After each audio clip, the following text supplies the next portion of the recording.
Hey, I have a question for you. How do you know what's really in your heart? And how do you know what's really in the heart of someone else?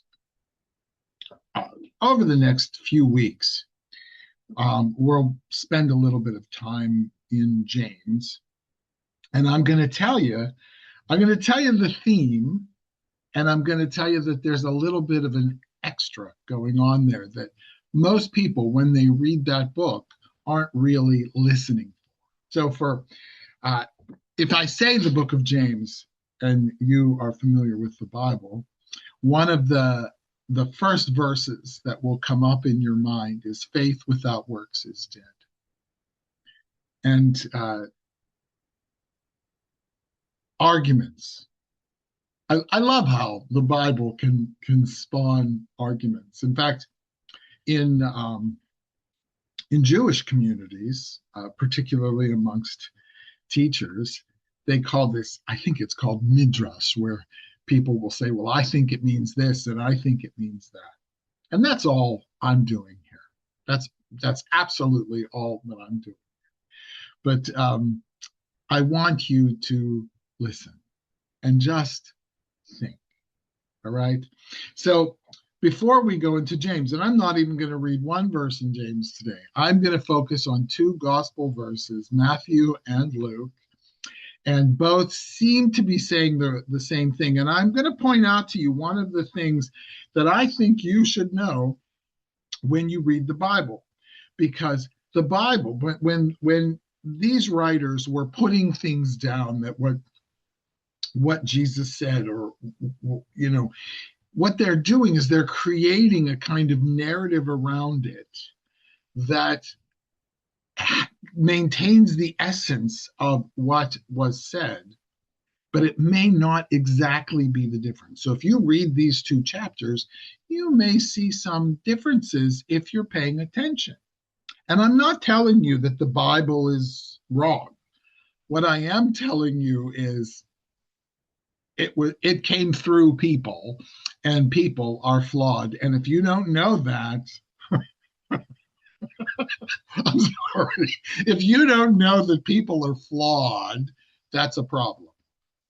Okay, so the first one, I'm just going to read them to you, and we're going to talk about it. Okay, so the first one, and these are both NASB, right? New American Standard. In Matthew 12:34, he says, "You brood, or you offspring of vipers, how can you, being evil, express any good things? For the mouth speaks from that which fills the heart." Excellent, excellent. Now we go on to Luke 6:45.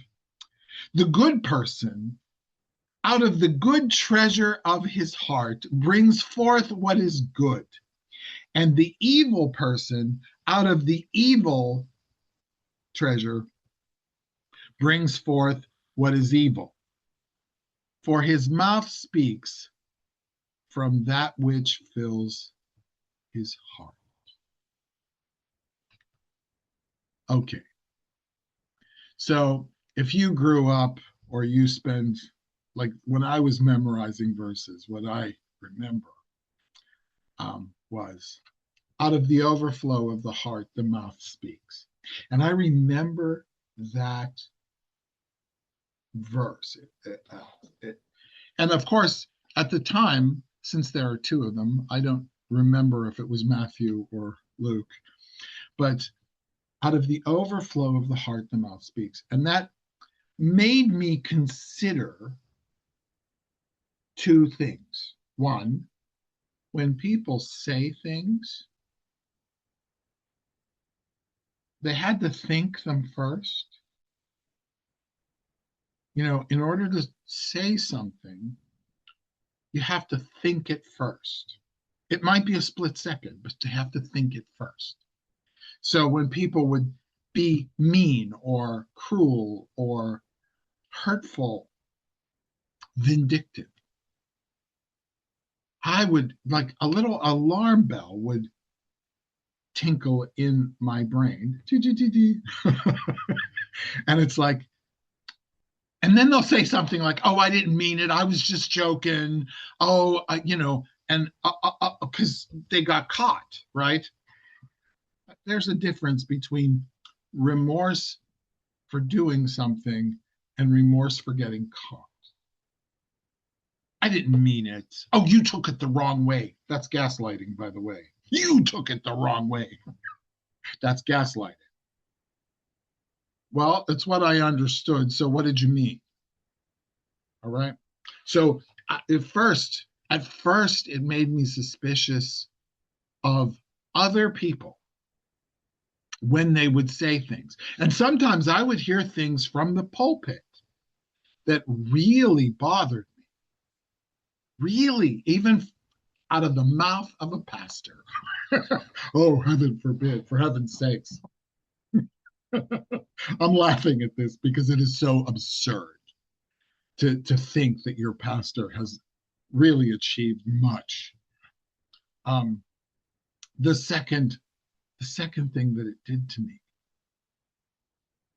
was it revealed to me sometimes, particularly when I reacted unthinkingly, or I got angry about something and I reacted in the anger and I said things that perhaps should not have been said. Okay, but what it showed me was I thought them. And so my challenge for you today is not control your tongue. Oh, okay. I mean, that's an important thing, of course. We don't need to be hurtful. But use it as a little bell, whether it's listening to someone else who says something that sounds mean. I'm just going to use the word mean. It sounds mean, or it's coming out of your mouth and you're angry and you're operating in emotion. Because this idea of what's inside me that made me think this thing and say something that was hurtful. And you could wrap it up in as nice a tone if you're good at it. I mean, psychopaths can be pretty good at that. Narcissists are pretty good at that, saying things and they sound so nice. I this we call this passive aggressive, right? Okay, and if you're in the South and someone says to you in the United States in the South, if you say something and someone looks at you and says, "Well, bless your heart," they're not blessing you. They're calling you either stupid, an idiot, a fool. Bless your heart. There's something. There's something about you. I'm laughing because it's such a passive aggressive thing to say. And if anybody ever in the South says to you, "Well, bless your heart," don't say thank you.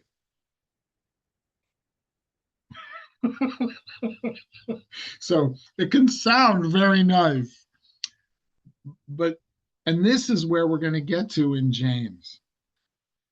When James writes that faith without works is dead, we also have to understand that works without faith are equally dead. Well, that's a bit of an overstatement because you still do something nice.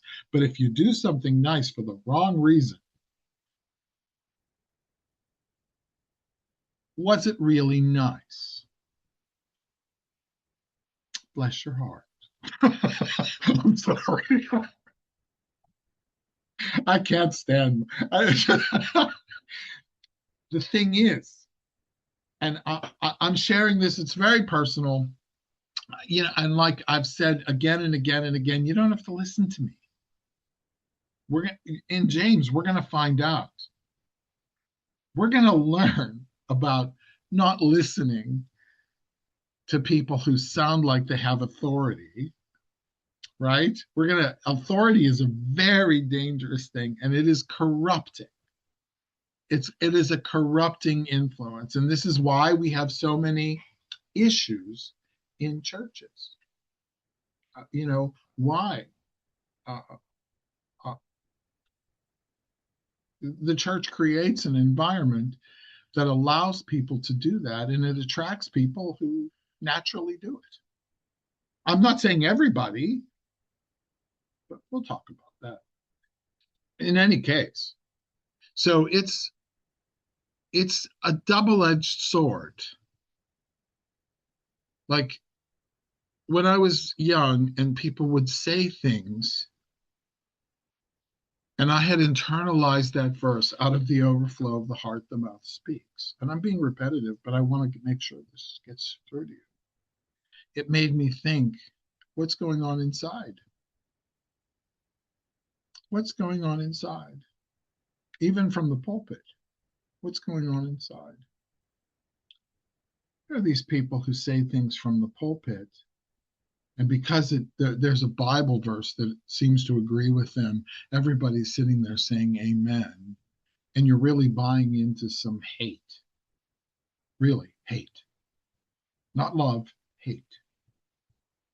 All right. So what is it with other people? Like, what's in there? And it doesn't mean that I accuse them of being evil, right? My own suspicion is be careful. That's all. Be careful how you trust this person. If they gossip, this is the big thing about gossip. If they're telling you something about somebody else, what are they telling somebody else about you, right? Okay, so it's the same sort of thing. But even more importantly, when you find yourself behaving in a way that is unbecoming of a follower of Jesus, let's just say it that way. You can go back to the Beatitudes if you want. Sermon on the Mount, read it again. So, but when it's coming out of you, that's not a time to condemn yourself. It's time to examine your own heart and move forward. So what comes out of your mouth? And when I say, it doesn't even have to be words. It could be something you do. Remember, we're going into James. Faith without works is dead. And good works without faith perhaps should be questioned. Not that people aren't good, but what they're doing has a motive behind it. And you may not know that motive. Look, some of the hardest people on the planet are comedians. And they point out these things, these glaring issues that are inside all of us. And some people get quite angry about it. Are they pointing it out to show how stupid those other people are or how bad they are? Or are they pointing it out because it makes people laugh and confront something inside themselves? Out of the overflow of the heart, the mouth speaks. We act out of the overflow of the heart. And whatever limits that is, whatever limits we place on that. So that's my message for you today. To listen. And that doesn't mean you need to challenge them. Like somebody says something that's pretty harsh. Doesn't mean you have to challenge them. Because you take the the plank out of your own eye first before you pull the splinter out of somebody else's, but it makes you understand. And that's important. So pay attention. I'm Joseph Onesta, ordained in a Pentecostal tradition many years ago. I am not a pastor, don't want to be one.